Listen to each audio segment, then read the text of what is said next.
Welcome to Co-Emergence Podcast, where we facilitate conversations for a better world. If you are interested in discovering more about what works in the world, then you are in the right place. We lead a collective inquiry into the best ideas and practices that enable people, organizations, and systems to function in greater harmony with the world. Follow our podcast and take part in the conversation at co-emergence.org. Our guest is Magdalena Atkinson, a soulful singer, songwriter, multi-instrumentalist, yogini, a teacher of Shakti Dance, music therapy facilitator, and a dreamer. She's a team member of Gene Keys Poland. She studies astrology, human design, and various modalities which empower the conscious connections between body, mind, and soul. She sees creativity as a powerful tool for healing and self-expression, encouraging others to find their voice and express the full potential in their lives. She lives in Dorset, the UK, with her family and 3 kids. You can find her music albums on Spotify and YouTube. First one called Beauty and Power, and the second one called Love and Light. So before I give a word to Magdalena, what we also are exploring is this idea of setting an intention, which isn't a goal that we get attached to and try to achieve in a very precisely defined way, but it's more of this longing of a heart that we feel into at all levels of our being. So, and this is also, we find, a useful practice when people come together, is really to clarify what is the intention of their gathering. And we have discussed what could be the intention of our conversation today. So Magdalena, welcome to our podcast. It's a delight to have you here. And I would love to hear what you'd like to set as our intention today before you introduce yourself in more detail. Well, I love to work with intentions, and I think that they are very powerful. And as you said, we may drift away, but they just kind of anchor us in the purpose and reminding us of what we want to, who we want to become, and where we want to be. So the intention will be the reawakening of the role of the creativity and music in our lives and in our communities. So what does it mean to be creative, and how can it serve in our lives on individual and community level, and then further, if that what we do is about to reach further, let it reach further, but starting from the unit by unit and growing up.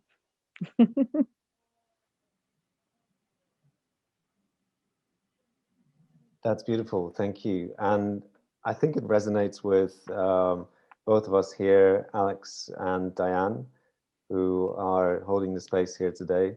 And I've played piano for about 10 years, mainly when I was at school, and had some djembe experience and a recorder experience as well. And actually sung in choirs a few times and in a folk band as well. So it's a close topic to my heart, and I'm very excited to co-inquire this with you. And Diane, you have played some musical instruments as well, right? Yeah. I've had a long time love affair with string instruments, particularly the viola. And it was always kind of the antidote to my really hard athlete driven, kind of intense, athletic environments. Nothing like going from a locker room full of sweat to like the smell of rosin and my bow and just some beautiful classical music. It was always a respite for me. Mhm. Beautiful. So Magdalena, it's once again a pleasure to have you here. And you're a musical therapist, right, as well.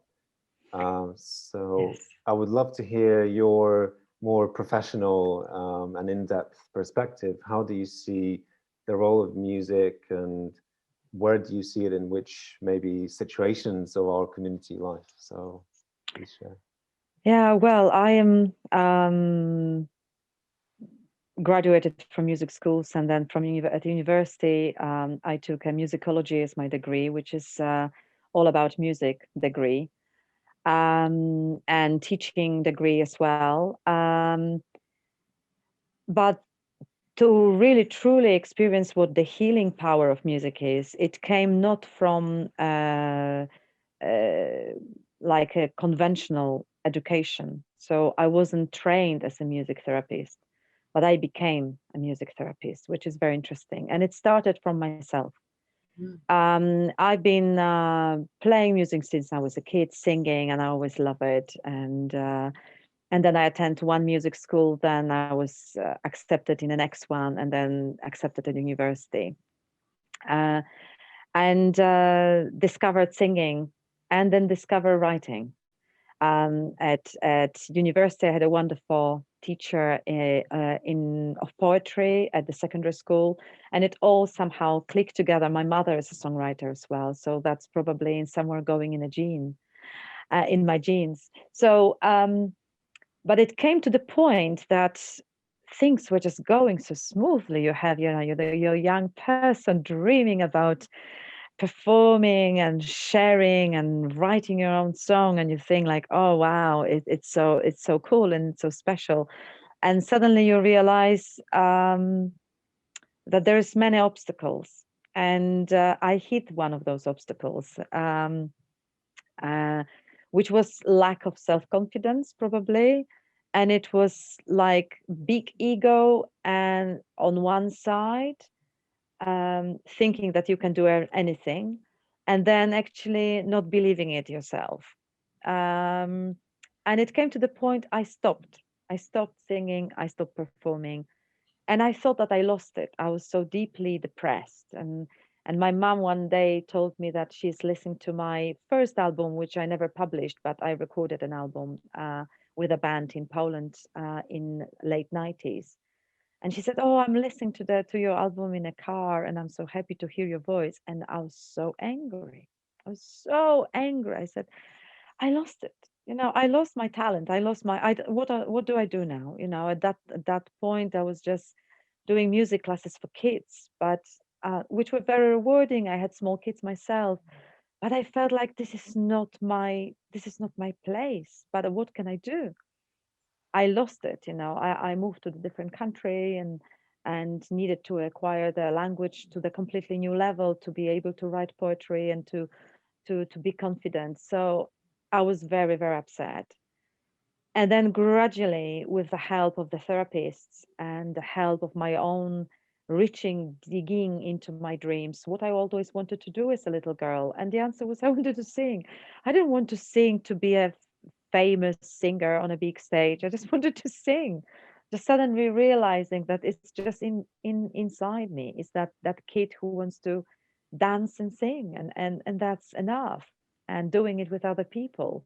So as a child, I was singing with my mother, and singing in a church and singing at home. Every my house was a very, very musical house. Uh, so the healing came when I realized that I cannot live without it, and I cannot deny it. And also realize that I'm not doing it for money or for fame or for anything else, but I'm doing it for my own mental health. And I didn't know about it, but then I asked myself, and kind of, how can I write again, and how is it possible?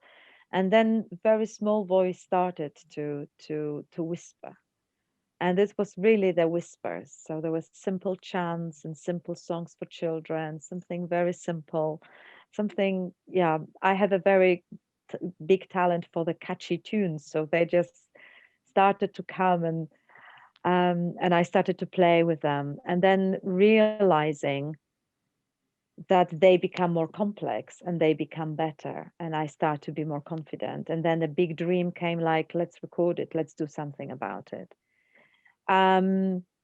Despite living in a rural area, I live in rural Dorset, the cities are far away, the music scenes are far away, so you feel like, what for? Why should I bother?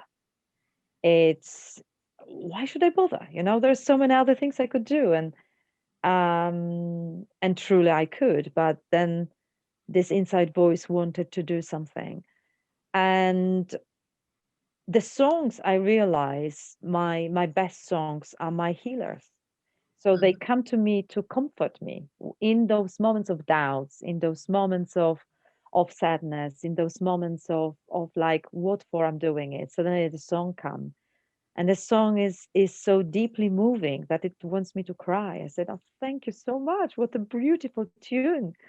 And it sometimes happens, I just play on my piano, and I just play without any expectation, and the melody comes. Or I wake up early in the morning with the melody or with the lyrics. Or I drive the car. Driving the car is best. I'm driving the car and there's no radio, no podcasting, nothing like that. It's just silence, and suddenly the tune comes. And I usually need to stop in a lay-by, press the button for recording on my phone, or write it down. And then after years, I can see that so many of those songs, when I started to perform them, because it was a long journey of doing only for myself, and suddenly starting to come out and apply for festivals, apply for concerts, for venues, and so on and so on. I realized that those songs, those early songs which I wrote in English, uh, 7, 8 years ago, are so powerful right now, because I can share them as a healing tool for others. So I created interactive concerts, and was one of the moment when I stepped into the role of the therapist, because I gathered all those powerful, empowering chants and songs with simple choruses so people could join in.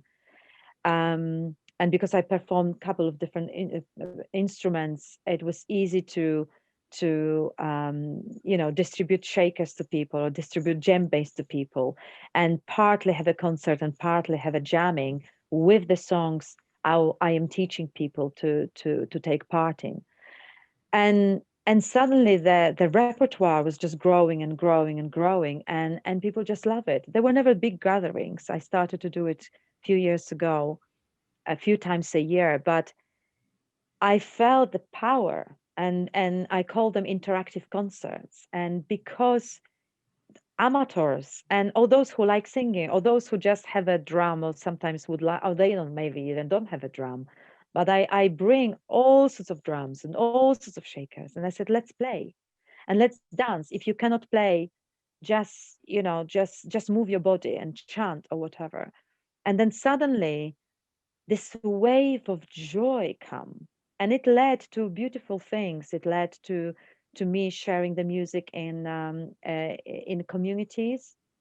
I started with drum circles, and chanting, and then I work with the reminiscing songs, for if I work with elderly clients, but then introducing drumming, introducing something fresh, something they never did before. The elderly people don't play djembes. It is not in their culture, but they love it. You give the granny a djembe or a stick, and then she is so happy because she can do it. She doesn't have to. It doesn't requires any elaborated skills, but the communal part that we can all contribute and create a soundscape which will be fun. And then my role is to bring it to the level of pleasant. So I have a nice voice, so people like to listen to me, or I keep the rhythm well. So if they make mistake, there is a structure to hold on to. Or I very quickly recognize in a group who is a good drummer, who is a good in something, so they can be my support. So they could I can give them that role. You're brilliant in doing what you do. Just keep going. Keep going in that simple rhythm. Then people feel so empowered. My song have a structure, and then we can roll and sing and drum together. And I am very, very spontaneous in doing it, even though I may have a playlist. But I tune into the needs of the group. So sometimes we are more gentle. Sometimes we just play with shakers. Sometimes we go and really give our heart fully into the really strong drum circle. Um, Sometimes we end up dancing, but I feel that we lost as a society the touch of live music, and it became so elaborate, it became so professionalized, that people who are kind of not so-called having talent or education or whatever else, they feel like they are not worthy or they are not good enough, and why the music when you create music and when you take part in making music, this is where the healing comes. It can come from listening as well, but then listening and taking part are two different modality. And I feel like if we can go more, or bringing back, reawaken the skills which our ancestors have by playing music again, um, by being silly, by just creating a simple rhythm to start with, and play around it. It gives so much joy and healing. So that is my little story, how it came from my own healing process to hold the space for people to get together and play together. I love that. Thank you. And as one of my teachers says very concisely and nicely, the future human is going to be in an athlete's body with a scientist's mind and with an artist's heart. And Perfect. Love it. and I think What a really trinity. right, exactly. And I think we need people who are naturally talented in each of those areas as their specialism to lead the way, and Yeah. others to kind of, trot along and get there and go for a ride with these experiences. And what I'm fascinated about is that, well, it is a trinity, right? And it is about all three elements. Like, we can take so much from the athletes about, with regards to the vitality that they have, right? And if we have high vitality, we can deal with stress so much better, right?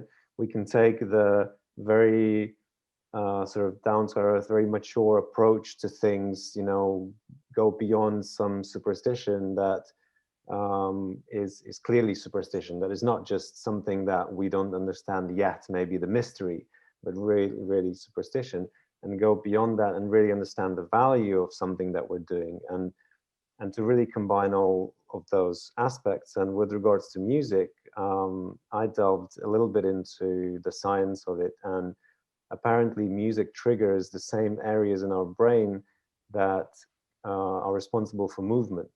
So there is something in music that literally moves us, and I find it fascinating.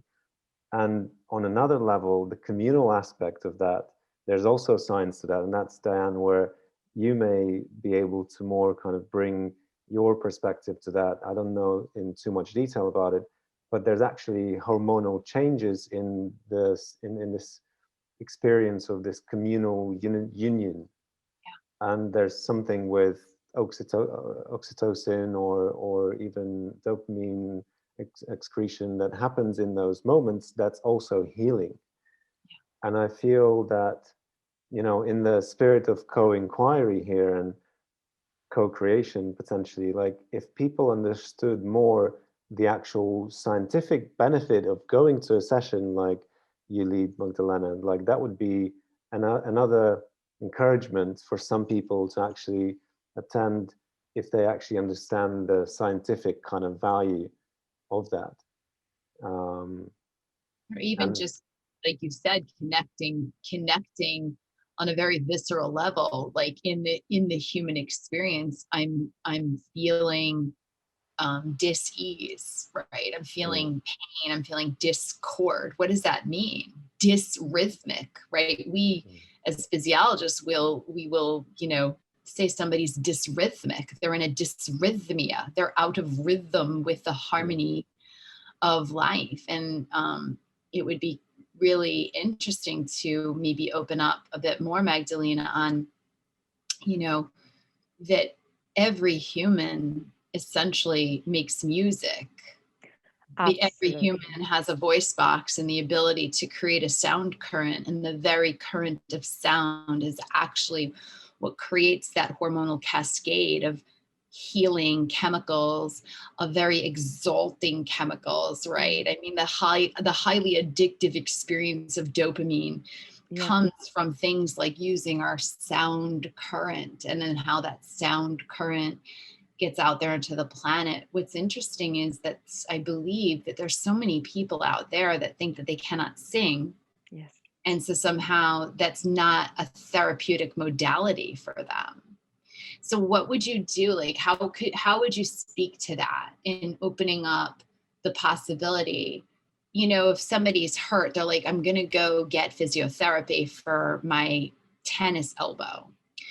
And, as a physiologist, it's like, okay, there are things you can do. However, we can actually have you chant very specific mantras that literally speed up the way you're literally laying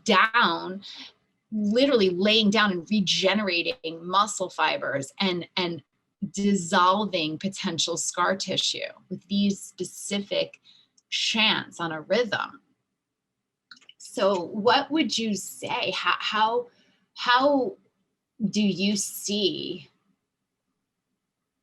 like, what would be a possible solution that you see to just like opening up people to be like more in their power of music? Well, it's a beautiful question, and now with my experience, I would say the entry to that is to show them fun. It's show them that it's light, and it's show them that it's possible to make mistakes. So obviously the drumming, for example, djembe drumming, it's a great start to rhythm. And then I like to start with the rhythm.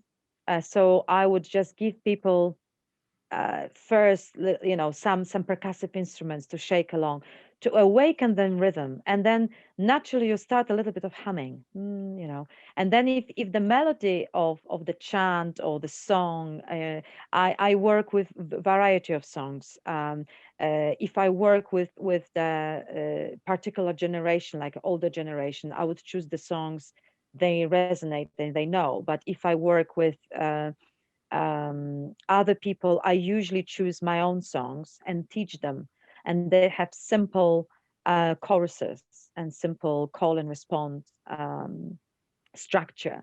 So then those who have ability to sing, they will respond to that. Others will just shake, they will just move their body, and that is a fantastic start, because if people realize that they have fun, and also they are not exposed, they are not in a spotlight, but there is a group, so they can to start with a little bit of, hide a little bit, they here, hide a little bit there, and I have the microphone, and I get kind of lead that. But eventually I had one amazing experience in one of the concert.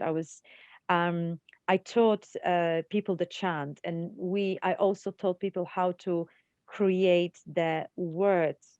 The song has a special formula. I wrote the song as a walking meditation, so we just exchanged the word, one word each verse, and then it came to the point, like, I didn't sing. I was actually listening to the crowd singing and drumming, and they were doing it themselves, and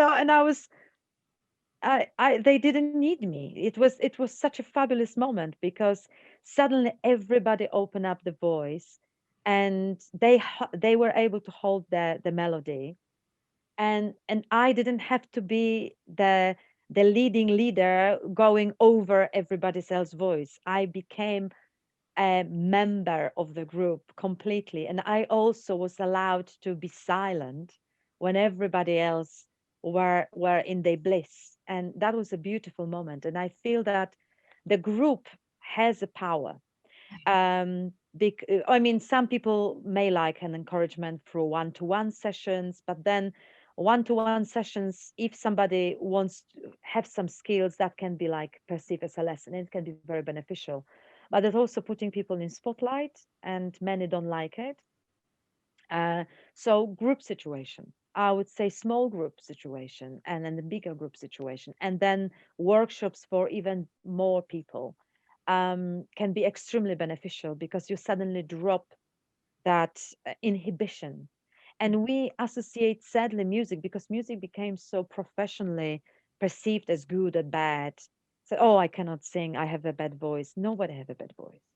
Or, well, I cannot can't tune, hold the tune. I cannot sing as so and so. Well, I cannot sing as so and so. I sing only as myself. I have a skill to transform my voice from classical singer into the Edith Piaf, and then to jazzy singer and to somebody else. But I have years and years of uh, training. Yeah. So it just came naturally to me, but it doesn't mean that I actually sing as Edith Piaf or I sing as Janis Joplin. I sing as Magdalena Atkinson with a little bit of hint of Kate Bush, sometimes. Oh, but I'm never, I don't want to be Kate Bush, and I don't want to be any of them. I want to be myself. And it's just giving people space that they can be themselves. Another wonderful tool is just simple chanting. Hold the note and breathe with that note. So you take a breath and just go, "Mm,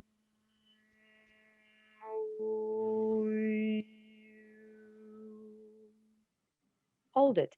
Some beginners may the voice can go a little bit, but that breathing with the sound is so much fun. It is so much fun. If we allow to do that, and again, as if the group is doing it, then anybody can hold any note, and it is that polyphony.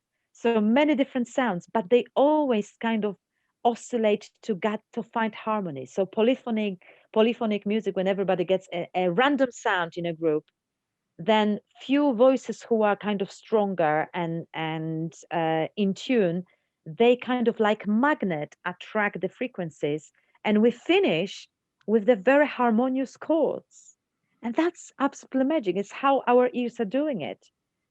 Like you tuned like free, like semi, quarter of the tone, or even less. So it is harmonious. So I found that in a group setting, we start with a random note and then always ending up in something very harmonious. Same happened with drumming. I allow at my workshops to be chaotic. Some people don't like it, but I said, I give the beat, but then it sometimes get really chaotic. Because somebody starts and they cannot hold the rhythm. I said, okay, doesn't matter. Out of this chaos, after a few minutes of drumming, comes cohesion. Yeah. It's like heartbeat, and you don't know where from. It's not me. I am, of course, working towards that cohesion, and I will put my beat to that. But if there is 20 people, my rhythm only is not affecting it. Yet more people join that cohesion, and then somebody else holds, and suddenly, even those who were completely chaotic, they tune into the coherence. So that's such a wonderful thing in music, that it comes to that harmony and cohesion in its own natural way. We don't have to train anybody. It's ability on its own. It's almost like an untraining, because what you speak to is there's just always rhythm, there's always beat, there's a pulsation and a frequency of being on this earth in this electromagnetic field, and then the pulsing of our own intercellular fluid and heartbeat, and the rhythm of our own breath. And it's just, silencing enough to experience that. Curious about this kind of, you speak of coming into community, and as you said that, I had this like vivid transmission of like, wow, in tribal culture and in a past civilization, so ancient cultures, every kind of community experience was always kicked off with a ceremony that included dance and music. And it's like, wow, like we're about to have this inauguration of the new president at the end of the month here in the States. And it's like, it's completely void of any kind of, there may be some cliche kind of very low music but it's so background, it's so not a part. But imagine that inaugural experience was kicked off with just some chanting and dance. And I mean, how can we get back to that, Magdalena? Wow. Well, it is an interesting question because the mass culture is somehow glorifying superstars and celebrities. And I see that it has, kids love those popular songs and they are singing them. I can see my own kids singing the songs. So this is a positive thing. So many people will know the same songs. But on the bad side is that we are forgetting our own ability to create our own tunes, create songs for our own celebrations, for our own initiations. And maybe, I see it because I'm a poet and because I discover that gift. But I feel that when I run the workshops and I'm teaching people how to write a simple poem, giving them the structure, there is longing to create that individualized um, poem and a song. But we are kind of drawn to that mass, what everybody else know, and so many people are lost in that I feel that individual artists, and there's so many local artists in every community, there's many artists in my community, beautiful singer-songwriters, and we gather together in some places, in pubs even, and sing. But it's not, there's no audience coming to listen to us because it is perceived as less valued. I feel like this singer songwriter, which you in Asian cultures, we were shamans, we were communicating the spirits, and I feel like my music is doing it for myself. But then if I come to the environment which wants to benefit from that, I really can benefit. I can give that benefit to others and trigger the healing in them. But nowadays it feels like we kind of have been disconnected from that gifts of individual people creating the music. So it is sweet, it's okay, it's interesting, intriguing, but actually the majority of people will play the same songs from 70s, 80s, 90s, not giving a space for the new. So what I see, that the future would be to get back to choirs, to create choirs again, and youth orchestras, but something which will go from playfulness with music, not imitating anybody, because we're living in a world of imitation right now.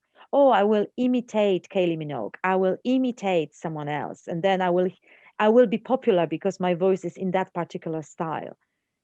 I think it's completely wrong approach, because that imitation it's not a true creativity. Creativity can be inspired by an artist who is well known, but it needs to have its own flow. It needs to have its own river. Well, they say the And human then and then voice we box, have, right? Like a yeah, fingerprint. So each of us has our own absolutely, very absolutely, specific. absolutely. And that's why I've been always a big fan of small artists. And I remember my brother was like questioning, it's like, why do you listen to this girl? She's not famous. I said, well, but I love her voice.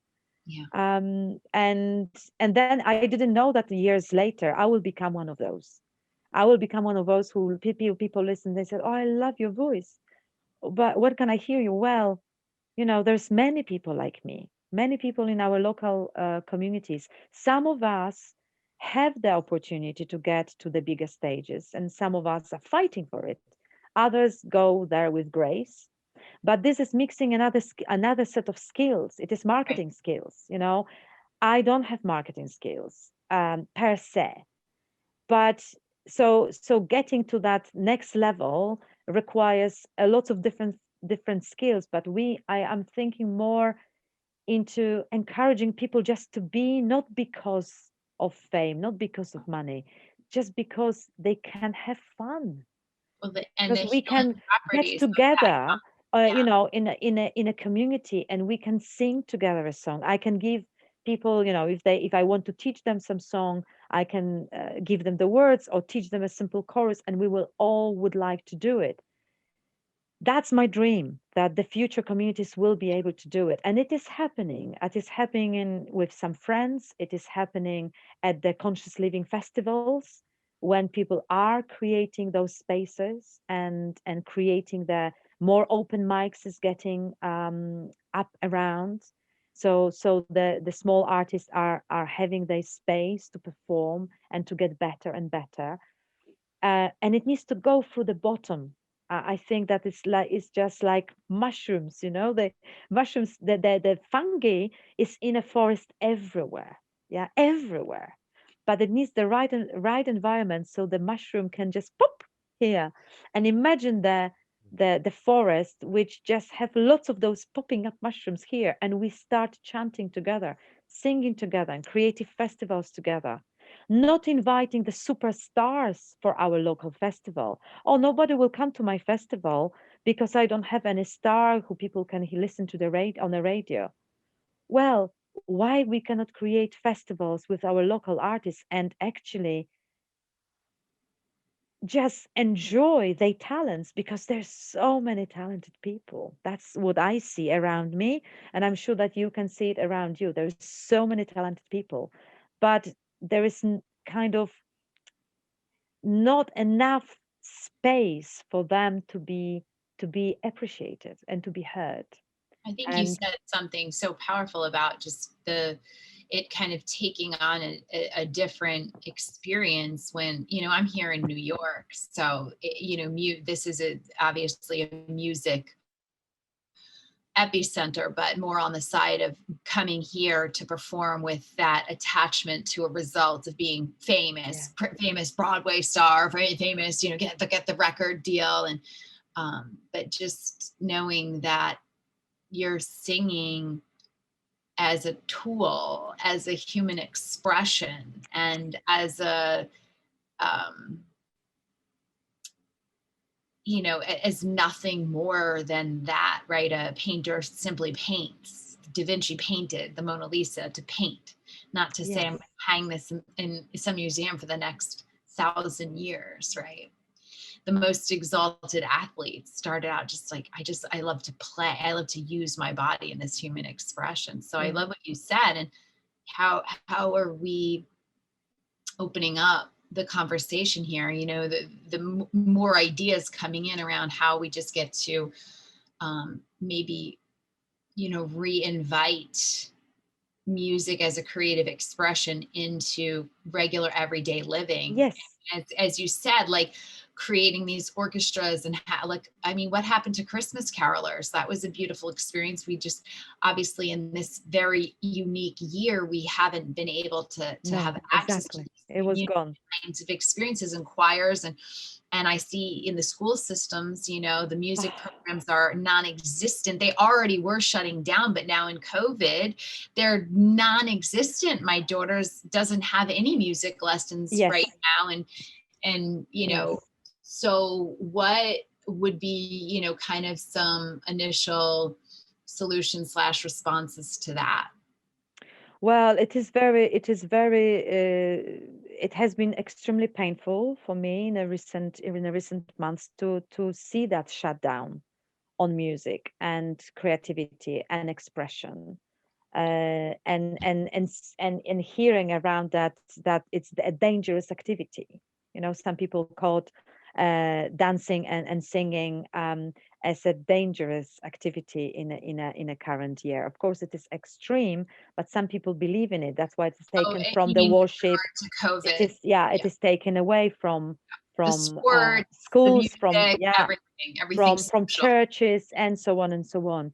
But I feel like it is such a healing tool when actually community sings together.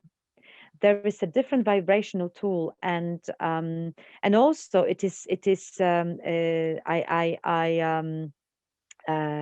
read a post of Zach Bush, and he said there is a secretion of the neurotransmitter, which happens during the ritual and sacred singing. It can be um, in kind of connection with the divine of any kind of um, not talking about particular religion, is just talking about that connection with the divine force, I would say. So it can be a chanting connected to religion, but not necessarily strictly per se with that. And in any Isn't it culture, funny too? in Do you any find that culture, yeah, yeah, it's funny that like this year is about this virus that is attacking our lung capacity and our ability to like use our lungs to sing, right? Like every singer has an incredible lung capacity, but I yes, love I to do. study I can hold the breath saxophonists, forever. the percussion folks and a saxophone player actually has the highest lung capacity, and saxophone players, just a little fact, have some of the longest lifespans despite some of the hard lives they've led, because the ability to suck air and squeeze the cheeks Yeah. gets such a, talk about a secretion of just powerful healing chemicals. Yes, it's So just even this year, I know even in just really working with folks on their vitality, it's all about, I do so much work around. yes, yes. Well, that's Get this going, music right? and singing is just amazing, and I can, I love ecstatic dance, and I love ecstatic singing, and this Yeah. is a wonderful term which actually does. It's not attached to any particular religion, but it's just that connection with the universe. It's just joy beyond anything else, It's so and human. it's so human. And I can, if I'm in the right spirit, I can go to the beach and suddenly start dancing and tapping and create that my group of friends will be dancing. We don't need any boombox. No, We don't need any of this, because we can, I can create the rhythm, and then people will start stamping, and we don't, nothing else needed, and it gives so much joy and it's so a total much. nervous system upgrade. It's a complete, I feel like, for me, with me, I could not imagine myself without using that tool daily. So now, in a current situation, I cannot do it with people, so I cannot see my regular clients, and I cannot do my regular performances, yet I keep going and sing every single day, and use any opportunity to use the voice, and chant, and sing with small group of friends, or whenever it's possible, It's a beautiful because message. it You're just still sending that, elevates. yeah, you're still sending that frequency and that wave, that transmission out into the universe, and having that Yeah, connection. I mean, it's yeah, like the very old adage, like what you do, it has this ripple effect that could change something. The butterfly's wings fall off and it creates a tidal wave on the other side of the world. I'm yeah, butchering that old adage, but it's the same thing. You're putting this beautiful music out into the world, and as long as, I mean, that's another interesting question, I suppose, because it's not just our ability to penetrate and to send sound waves out. It's also the ability to come into listenership, because when we receive absolutely, those sound codes, we are also absolutely, receiving the healing of these instruments and these voices, right?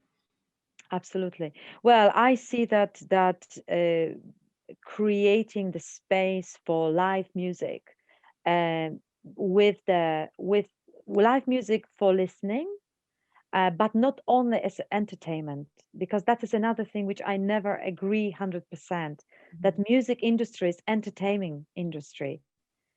It's not, it is entertainment is a part Yeah. of music to benefits, but it has such much broader effects, and looking it in the entertainment, it's it's like taking the depth of that. Music makes us cry, makes us heal, make us release so much stuff, make us feel very joyous, make us actually, it also can be shaking off any things which we don't need, the rhythm, and even the screams like, "Ah!" it can be very healing as well. It can be so many ways to use it. So keeping it as an entertainment from childhood, I really had a big argument inside me about it, that it's not entertainment, it's much more. Perhaps it's Yeah, it can be,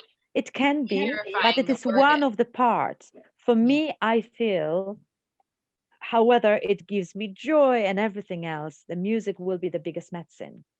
So for me, it is a dose of medicine, and it can be, preventative medicine. We sing daily, so we feel good. Yeah. We take part in a band, we sing in the choirs, and I feel like a couple of years ago I was so hopeful, because there was in UK a huge kind of so many people were kind of talking education as well about reviving the choirs. There was about 2012 or maybe 11, so much talk about the community singing, and they were founding for those groups. What happened with that? We are 8 years later, there's no funding. um there is less and less people being allowed to do that. But I feel personally that the coming renaissance, the coming future time, it will be a huge renaissance in creating and making and using music as a daily tool in our lives. I really, really feel that that renaissance is coming, that we will hear more music on the streets. We will be dancing more to live music. That's my prayer. That's my intention. Um, and and let's trust that it will happen. Who knows? You must be positive. I will be, I will continue. I trust to continue my work, and in whatever forms it wants to be, yeah, to come. I mean, um, yeah.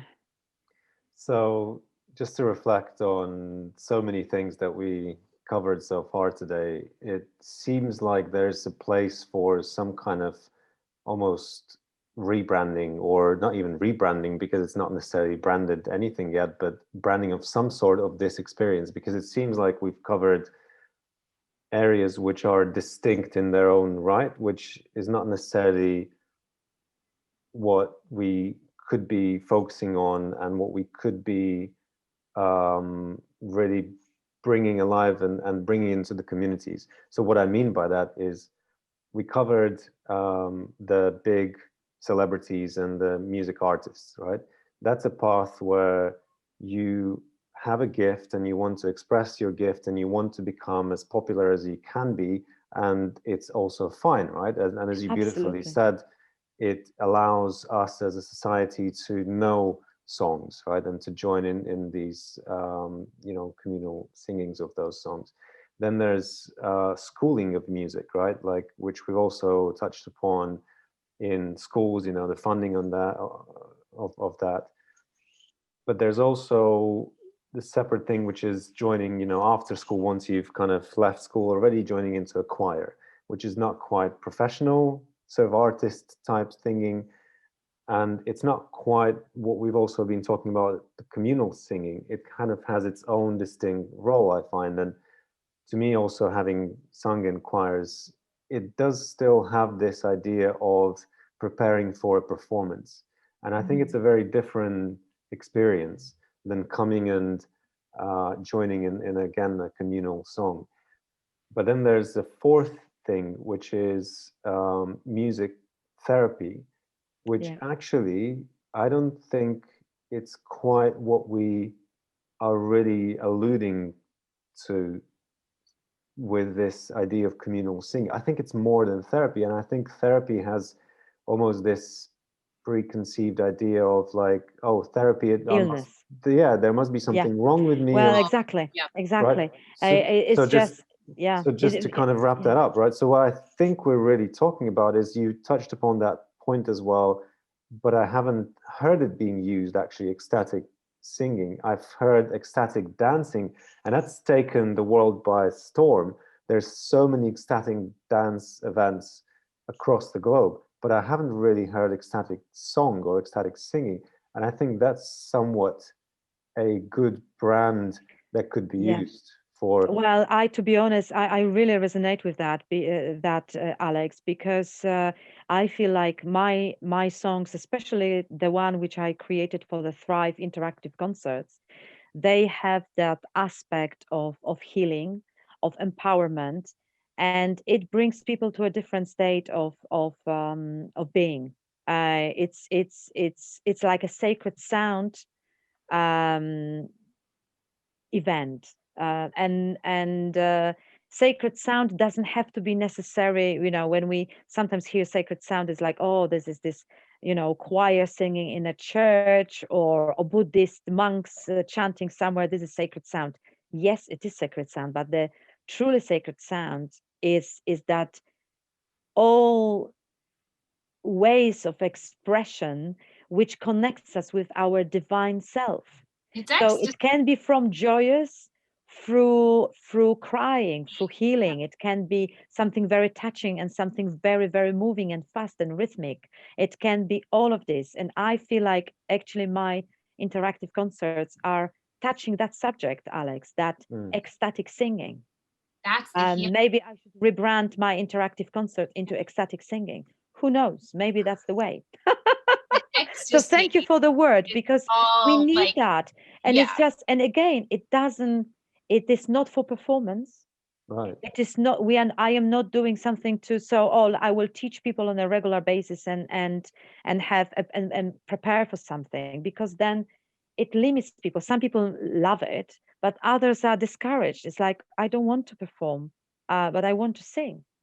So isn't that the cosmic joke? I mean, everything we do as humans is for this ecstatic experience, and it's for everything from an orgasm to how we run down the block to get the mail. It's like, how can we have an ecstatic experience, whether it be crying, but can we get to the depths of that in the most ecstatic way, or singing? And then it's different in every mood, every moon cycle, every human. And so then it's detached from like what Alex was saying about it being kind of like, even going to choir felt like it was for a performance. And then the true kind of, it's post-therapeutic, right? Magdalena, it's post-therapeutic because there's nothing to therapize. It's simply we're creating. It goes beyond therapy, exactly, because therapy, as Alex said, therapy says that something is wrong with you, so you need some fixer.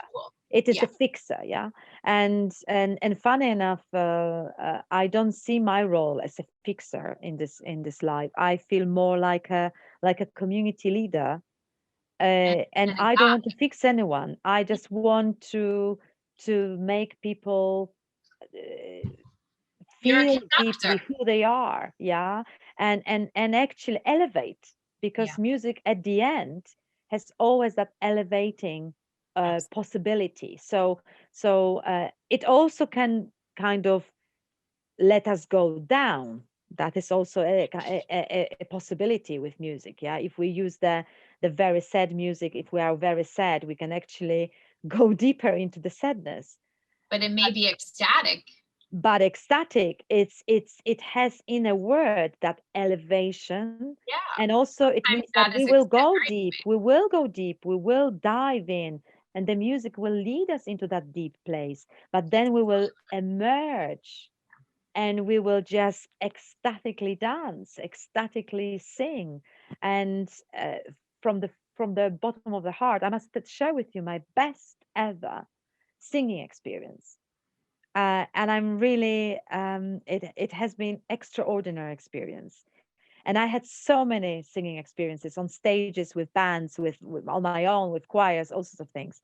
But this was when I went to the workshop of gospel music in Krakow, and there was a choir and a workshop for 1,000 people.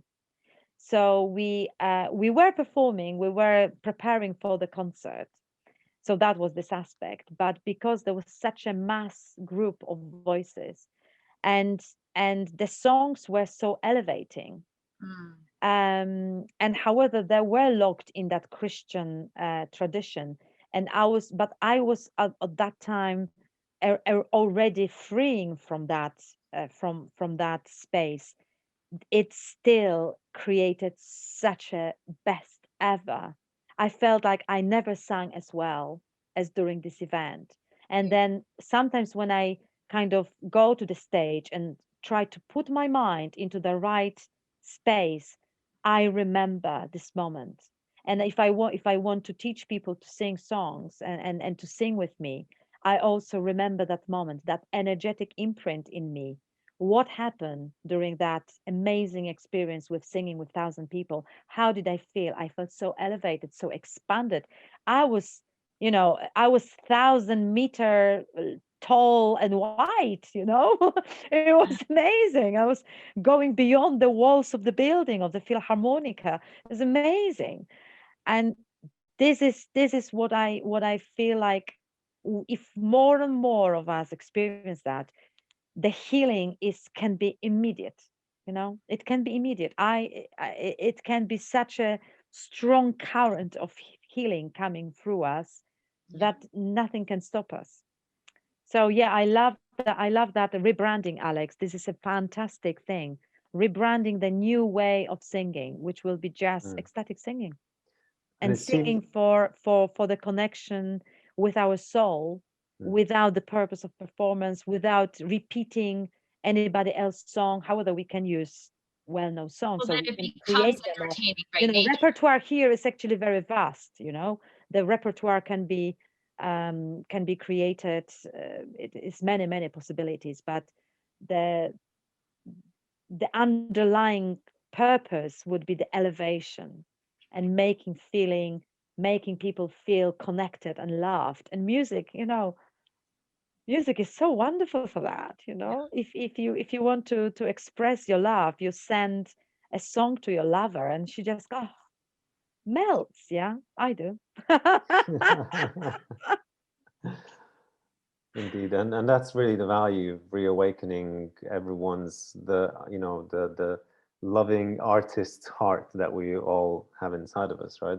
Like we discussed before. And I also find that singing is, or our voice really is, the first thing that we create. Yeah. Like before we can do or create anything else, we I can can sing. we can utter sounds, right? And by that we establish that we are in this world, right? Like I'm here, i'm Yeah.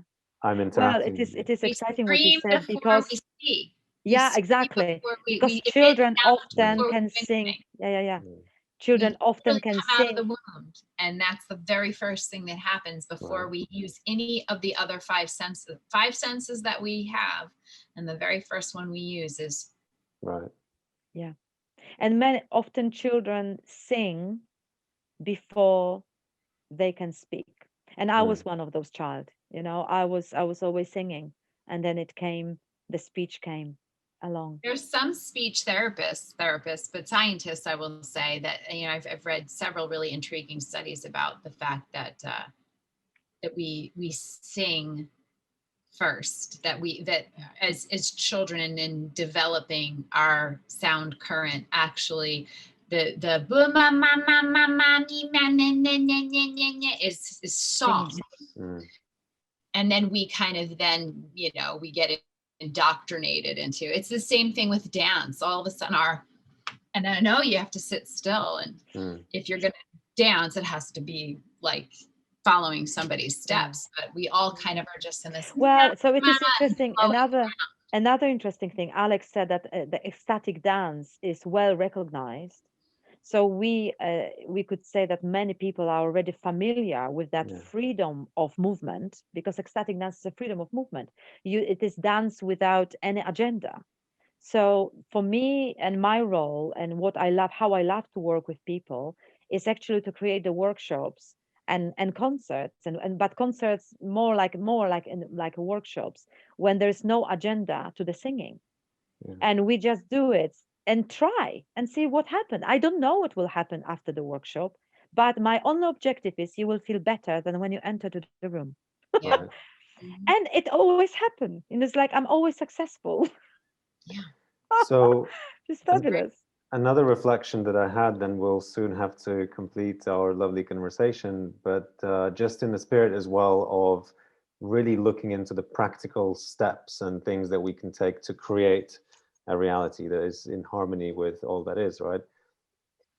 It also seems like there's a place for some conversation for artists and musicians like yourself to maybe be very open and have that conversation with regards to, well, maybe your role isn't to strive to be a celebrity, but maybe your role is to be in the community and be in these more smaller spaces and create these ecstatic singing experiences. And I don't think for someone for whom music is their natural expression and their nature, that's necessarily even a possibility. It's almost like, well, okay, I'm going to have to be either someone on the stage playing in a band, with lots of people looking at me and maybe singing if they know my lyrics, or I can be a music therapist, or a teacher, right?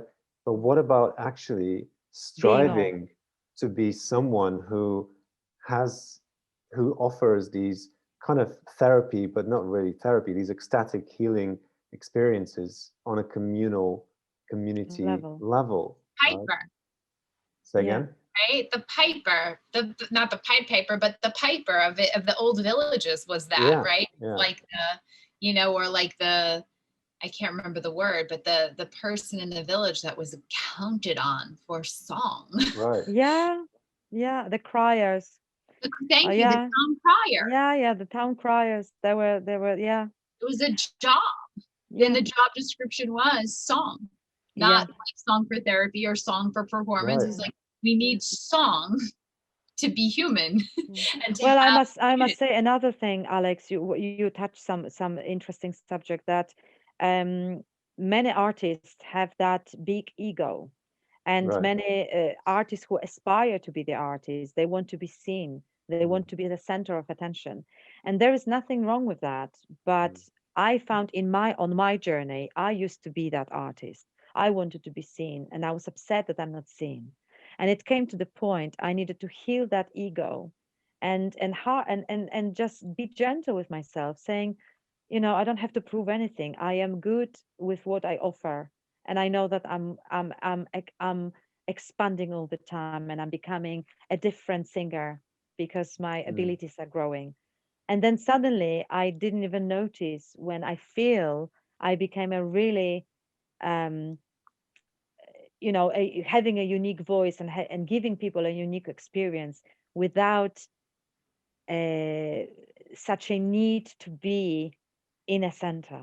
I don't know if I'm there yet, but as a leader, you will be in a center. But there is a difference when you just push to be there, and then when you are there, that's the difference. So then I feel that even the artists who are on a stage and who are performing and touring, they can step down to the community and then do their job in the community as well. So maybe there is a role for that as well. But I think let's maybe bring music back. There's an opportunity for you, Magdalena, if that speaks to you, to really lead that conversation, right? Because you are right in there, having gone through this inner journey, right, of transcending that ego's, desire to, for recognition, really, and just stepping into who you naturally are. And Yeah. yeah, I find that And seeing, like, asking the universe, where can I serve with my skills in the right, best way. This year is not necessarily to be in one-to-one contact with people. Like, I thought that this is my biggest gift, is to be in that auric field with other people, mm, so I can feel their needs and do something. But again, there's something else emerging, and I'm here now, mm, so mm. all is good. Beautiful. Thank you. Beautiful. So our time for today is up. Thank you so much, Magdalena, for your wonderful journey and sharing. So yeah, it was a pleasure, and I hope this conversation will spark other people's heart as well, and will potentially spark a new conversation potentially. Absolutely. Diane, anything from your side? Thank you. Bring back the town crier as a job, Mm, Magdalena. There's a job, this job opening, mm, town crier. Thank you. I thank know one town crier from Glastonbury town in the UK, and he's a fabulous, fabulous old gentleman, and he is the best town crier ever. So you. Wow, big hug for Dave. beautiful. Amazing. So yes, maybe we could have him on our podcast as well. Who knows? So Yes, he would love it. He would love mm, it. Yeah, the town crier. Yeah, definitely. exactly. Very, very eccentric, wonderful person. Great. Thank you so much. Love it. Blessings to you. Blessings to Thank you you. for being with us here Bye today. bye. Bye. Bye.